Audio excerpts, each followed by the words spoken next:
I'm back at it with another episode of doing the dishes and talking about some shit. So I just got done running. So there's this mountain that's pretty close to my place, and it's called the N Mountain. It's pretty close by the University of Nevada, Reno. And something that I've been thinking about is this story that my mentor once told me. And essentially, this is what he said. He's like, whenever somebody's on their path and they're walking that narrow road to wherever they're trying to get to, it's almost like you've just immersed yourself into a river. And at the end of that river is this big pot of fucking gold.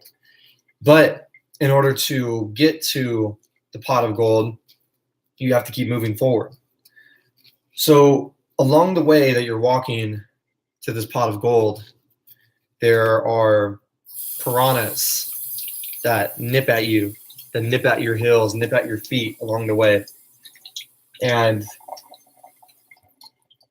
if you stop to address every single you trouble or gives you problems, it's going to slow you down in the long run. It's going to fuck you up. And ultimately, you're not going to get where you need to go in this lifetime if you are constantly stopping and looking around and trying to swat them off. I guess what's interesting, what I started thinking about is like, where are lines drawn? Meaning like in terms of boundaries, how do you set certain boundaries along the way while you are getting bitten on your path or whatever?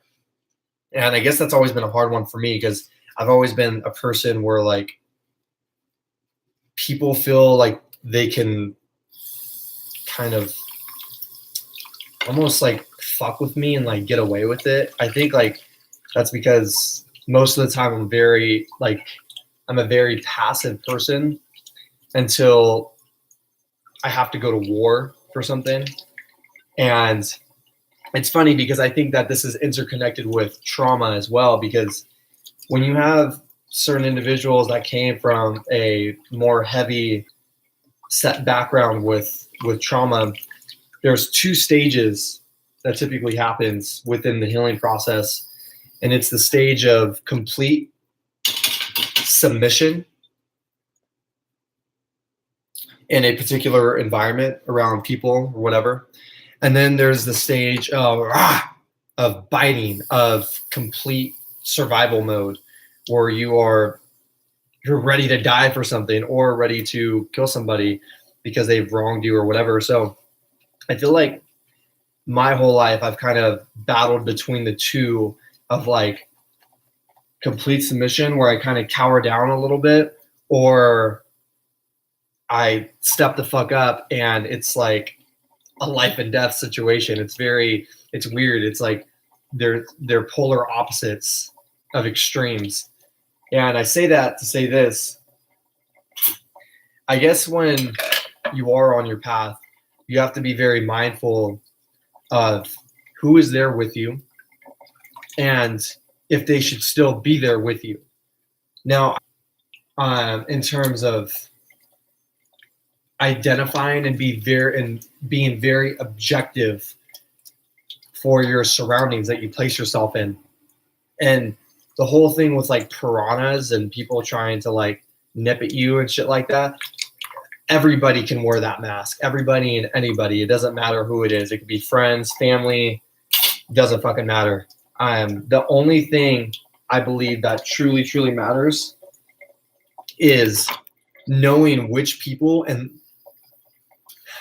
it's deeper than that, because it's like almost listening to your surroundings and listening to are trying to move you forward, and having a really, really good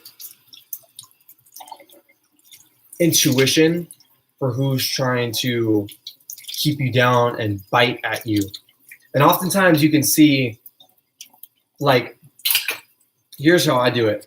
I look at like people who are associated with different people. And for instance, like if I had a really, really awful connection with someone, and these people are friends with that person that I didn't necessarily have a good connection with. Actually, it was sometimes it could be like awful. Then I really won't like associate with those people, if that makes sense. And I feel like people are attracted to one another because they share very similar vibes. And that's pretty much it. It's like when I look at people and I look at the people that they hang around with and they choose to talk to and choose to kick it with and be friends, to me, all that is basically sharing energy that you are on the same level with, if that makes sense.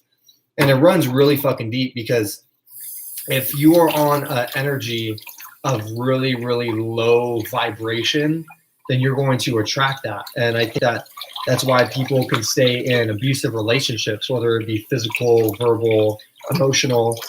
And I don't just mean in romantic relationships, I mean in friendships as well. People could stay in awful, shitty situations and try to impress somebody that keeps just trying to fuck with them and like almost makes them dance on like this puppet string or whatever. So in the end, I think you just have to keep going. I think that you can't stop. And the moment that you do stop to like kick one of those piranhas off or to like smack them down or say something, you just slowed yourself down.